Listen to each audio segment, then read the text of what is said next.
The Godard family, spearheaded by patriarch Dr. Yves Godard, embodied adventure and unity to all who knew them. 44-year-old Yves, a dedicated doctor and acupuncturist, shared his passion for exploration with his wife, Marie-France, and their children, 6-year-old Camille and 4-year-old Marius-Henri. Together, they enjoyed fishing trips and sailing adventures off the coast of France. But when not adventuring together, the family of 4 lived in Jouvigny-sur-Saulx in Calvados, Lower Normandy. On August 30th, 1999, Yves concluded his work in Co, sorting through paperwork and curiously cancelling all of his appointments booked for the following day, before leaving to enjoy a fishing trip with his children. According to prior patients and colleagues, Yves seemed to be in his usual spirits at the medical practice, and nothing seemed awry. However, later investigations confirmed that the patients who Yves had cancelled appointments for were either existing patients who had never visited the practice before or were completely falsified. According to family and friends, Yves adored his job and his children, and his marriage, which was his second marriage, didn't seem to be troubled in any way.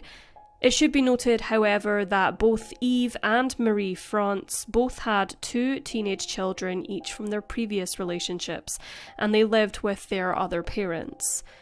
Yves was not close to his sons, but Marie-France saw her children regularly, as they only lived 3 miles away with their father. 2 days later, on September 1st, departing from their home to Saint-Malo at around 8:30 a.m, Yves and his 2 children, Camille and Marius, embarked on a coastal adventure aboard a Genoux Sun Odyssey 30 sailboat named Nick, rented from Club Croisière Alette Sailing Club. However, their mother did not join them, despite a neighbour allegedly seeing her in the family car that morning when they left home. It was a well-known fact that Marie did not like sailing. The man at the sailing club who rented the boat to the Godards did find it odd that there was no adult female present, however merely assumed Yves was divorced or widowed and didn't wish to pry any further. The Godards' destination was Perros-Guirec, with plans to return by September 5th. Before setting sail, Yves left cleaning supplies in his car at the port, ready for when they got back from their trip. He purchased these cleaning items from a supermarket prior to his departure at around 11:30 a.m, which included plastic bags, a mop, and 2 bottles of whiskey. Unfortunately, the voyage, which departure time is unclear, was destined not to return. On September 2nd, Customs inspected the sailboat between Cap d'Arquis and Cap Friel. During a routine check, officers noticed one of the children napping on board. As the sailboat continued under motor power despite established wind, a customs officer became suspicious of Yves' actions and decided to verify his account with the rental company in Saint-Malo. Dr. Godard's sailboat appeared to have lingered near the cove of Rake on the Goëlo coast for several days. Witnesses reported sightings of the sailboat in the vicinity from September 2nd to September 5th. One witness, a waffle vendor from the port, distinctly identified Yves and his 2 children purchasing waffles from him on September 3rd. The following day, the seemingly deserted sailboat was sighted by a couple of hikers, not far from the Pointe de Minard in Plouizec. On September 5th, the small inflatable dinghy belonging to the Nick sailboat was discovered by a trawler, abandoned and adrift approximately 30 nautical miles off the coast of the island of Ba. Among the items found in the dinghy were a waterproof jacket and a checkbook bearing the name of Yves Godard. Intrigued by these findings, maritime gendarme from Roscoff initiated an investigation into the concerning disappearance of the Godard family. Interestingly, despite the initial belief that the Nick had perhaps gotten into an accident and sank, no SOS calls or distress signals were recorded by local coastguards, which was rather concerning. By September 7th, Dr. Godard still had not returned to Saint Malo. Upon investigation, gendarme found significant traces of blood and large doses of morphine in Godard's Volkswagen Combi camper. On September 8th, the gendarmerie conducted a warrant searching the Godard's residence in Tilly-sur-Seulles, situated in Juvigny hamlet, approximately 15 kilometres west of Caen, where Yves's medical practice was situated. Nothing initially seemed off. The fridge was fully stocked, and the children's backpacks were left by the front door. A handwritten note was found on the kitchen table, which read, quote, "We're leaving for a few days. We'll be back on Sunday. Marie and Yves." Authorities uncovered substantial blood traces in various rooms of the home, including the couple's bedroom, bathroom, and living room. Efforts had been made to clean up significant bloodstains in the master bedroom on the walls and the mattress, which had been flipped during the search, showing that it had been completely soaked through with blood. A blood-stained washcloth was found in the sink, and droplets were discovered on the staircase, as well as a stained blanket in the washing machine. No blood was found in either Camille or Marius's bedrooms. By September 10th, a judicial investigation for intentional homicide was initiated against Dr. Godard, prompting an international arrest warrant. Subsequently, on September 16th, the blood samples retrieved from both the Combi and the Juvigny residence were confirmed to belong to Marie France Godard, who had been missing since August 31st, 1999. That night, at around 5 p.m, she had conversed with her 16-year-old daughter, and nothing seemed off. Interestingly, Marie did not mention any sort of sailing trip occurring the following day, despite records from the sailing club affirming that the boat had been booked 2 weeks prior to departure. On the same day these disturbing developments were confirmed, 11 days after the dinghy was discovered, a life jacket from the Nick was found near the Channel Islands of Guernsey and Alderney by skippers. Following this, on September 23rd, the partially deflated inflatable life raft of the sailboat washed ashore on a Dorset beach in Lyme Bay. Curiously, the raft's canvas roof had been intentionally severed and was missing. Moreover, the life raft's inflation device had been forcibly removed, rendering it incapable of remaining inflated beyond 72 hours, according to its manufacturer. These discoveries, coming after suspicions arose regarding Dr. Godard's possible flight following Marie France Godard's suspected murder, puzzled French investigators. The Navy's hydrographic and oceanographic service experts dismissed the notion that these items could have drifted naturally to these locations. Instead, they appear to have been deliberately scattered.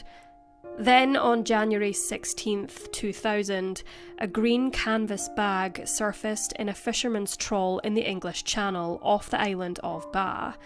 The bag contained an assortment of personal belongings, including children's clothing, driver's licenses belonging to Yves and Marie France Godard, registration cards for their vehicles, checkbooks, binoculars, a hammer, and, more disturbingly, the entirety of Marie France Godard's handbag contents. On June the 6th, 2000, a shellfish fisherman was combing the bay of Myuu during the night. While dredging, they initially brought up a fragment of a human skull, which they promptly tossed back into the ocean. However, 4 hours later, the fisherman retrieved another skull and chose to retain it. It was small and seemed to belong to a child. Subsequent DNA analysis on the skull confirmed that it belonged to Camille Godard, the 6-year-old daughter of Yves and Marie France.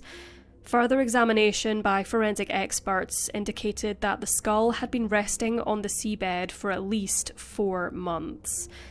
This discovery seems to support the theory that the Nick sailboat may have sunk, whether accidentally or otherwise, leading to the demise of Eve, Camille and Marius, though that theory failed to account for Marie France.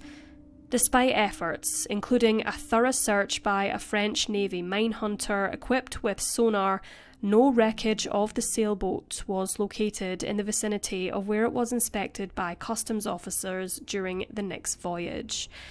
It's curious to note that the area where Camille's skull was later found had already been thoroughly searched by French Marines, and they had found nothing. The case took a dramatic turn with the discovery of Dr. Godard's professional doctor card on February 11, 2001 on La Chapelle Beach, located on the main islet of Ebions Islands, Brittany, followed by a bank card on February 22nd, another credit card on May 24th, and another health insurance card on July 31st, these also being found on La Chapelle Beach along the coastline. Despite extensive searches, including the scanning of the waters around the archipelago, no wreckage of the Nick was found, nor any other items of significance during extensive sifting of sand on the beach. Interestingly, searches were conducted in the months prior and between the latter card discoveries, which again suggests they were possibly planted at a later date.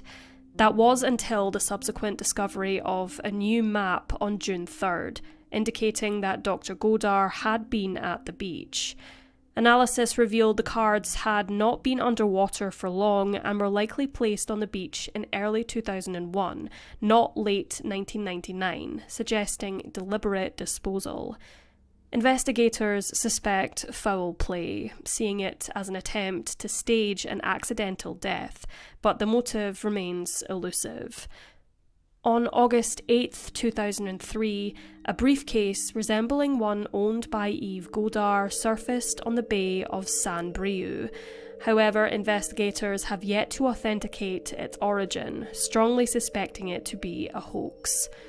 A significant development came on September 13, 2006, when bones were discovered at the bottom of the Casquette Pit, 70 kilometres north of Roscoff, including a femur and a tibia. DNA analysis identified the bones as having belonged to Yves Godard. Despite efforts by the French Navy's mine hunter L'Aigle to locate the sailboat wreckage, their search was fruitless.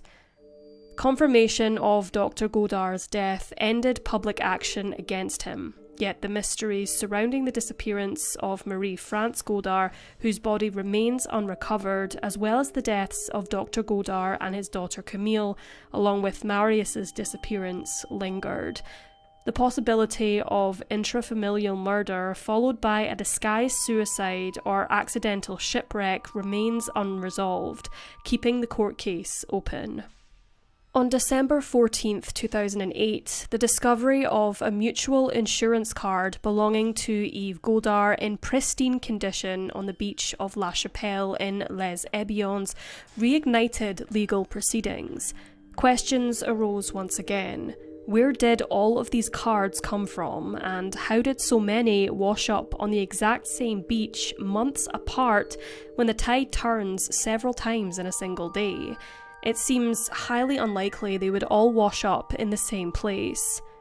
Following the discovery of significant traces of Marie France Godard's blood in the family home, extensive searches were conducted in the area throughout the fall and winter of 1999. Despite these efforts, the search for Marie France's remains ended in mid-January 2000 without success. It wasn't until January 27, 2007 that excavation efforts resumed following confirmation that the bones in Casquette Pit belonged to Yves Godard. Prompted by a mysterious anonymous letter, gendarmes searched a cemetery storage room in Longevre, near the Godards' home, in hopes of finding Marie France's remains. Bones were discovered, as indicated in the letter, but subsequent analysis proved they did not belong to her. It was later revealed that a Norman douser had confessed to writing the anonymous letter. On October 14th, 1999, an Isle of Man hotelier claimed that Dr. Godard and his children had stayed at his hotel from September 7th to September 14th. This was the first of many testimonies suggesting the presence of Yves, Camille and Marius Godard in various locations worldwide, including South Africa, Miami and Crete. The letter simply read, quote, "Dr. Yves Godard is very much alive. He lives on the Isle of Man. Take it seriously." A second letter was received a short time later, which concluded with, quote, "Save Camille and Marius." This second letter suggested that Yves, Camille and Marius had been seen on the Isle of Lewis in Scotland, where the writer claimed the trio were seen boarding a ferry to the Western Isles. One witness apparently corroborated these claims, stating they had seen a man and 2 children resembling the missing family boarding the ferry, but it could not be verified. The writer of both these letters was never identified, despite taking fingerprints and DNA samples from the letter, envelope and stamps. Law enforcement believed the writer was female, possibly in her 60s, but every lead they had met with a dead end. The family's bank accounts were checked, including an account Yves had opened in Madeira and the Isle of Man for tax evasion purposes. However, no transactions have occurred since the family were last seen alive. In 2011, Eric Lamassen's book, The Murder of Dr. Godard, unveiled a fresh theory suggesting financial motives behind the disappearance, even implicating connections to the mafia. The book spotlighted a series of murders involving individuals associated with the French trade union, the Confederation for the Defence of Salesmen and Craftspeople, in which Godard was notably active as a member. On September 14, 2012, the examining magistrate made the decision to close the case. In his concluding remarks, Alexandre de Boucher, the Saint-Malo public prosecutor, asserted that, quote, "The only hypothesis we can exclude is that the family's disappearance was a simple sailing accident, and, quote, even if it is the most likely line of investigation, we cannot formally confirm that Yves Godard murdered his family. The case is closed with no charges brought." On December 7, 2015, upon the request of the public prosecutor, the Tribunal de Grande Instance of Caux issued a judgment declaring absence a civil procedure akin to a death certificate. Consequently, Marie France and Marius Godard are now officially recognised as deceased by French justice. The evidence certainly paints a chilling picture, challenging the assumption of a mere boating accident. The presence of Marie's blood throughout the family home and the seemingly deliberate placement of Yves' cards raise suspicions of a more sinister occurrence. Yves' substantial debt, coupled with his apparent financial distress, adds a troubling layer to the narrative. His conversation with a neighbour about his financial woes and the relentless visits from debt collectors suggest a mounting pressure that may have driven him to extreme measures. Marie's struggles with depression and stress over their financial situation further complicate the situation. Was Yves driven to annihilate his family to spare them from the shame of financial ruin? Could he have staged his disappearance and subsequent death to mask a darker truth? The possibility of an accomplice in such a scheme cannot be dismissed, especially given the calculated placement of Yves' cards on La Chapelle Beach. The cards' relatively short time underwater and their sporadic appearances raise questions about Yves' role and the potential involvement of others. Was he acting alone, or did someone assist him in orchestrating this elaborate plan? The intricate web of circumstances surrounding this case may never be fully unravelled, leaving us to ponder the chilling possibilities of what truly transpired on that fateful day. This perplexing case leaves us with far more questions than answers. With each passing day, the likelihood of uncovering the true fate of Marie and Marius Godard diminishes. The tragic events that unfolded leading up to their disappearances, as well as the subsequent deaths of Eve and Camille, remain shrouded in mystery. As time goes on, it becomes increasingly improbable that we will ever fully comprehend the circumstances surrounding this inexplicable series of events.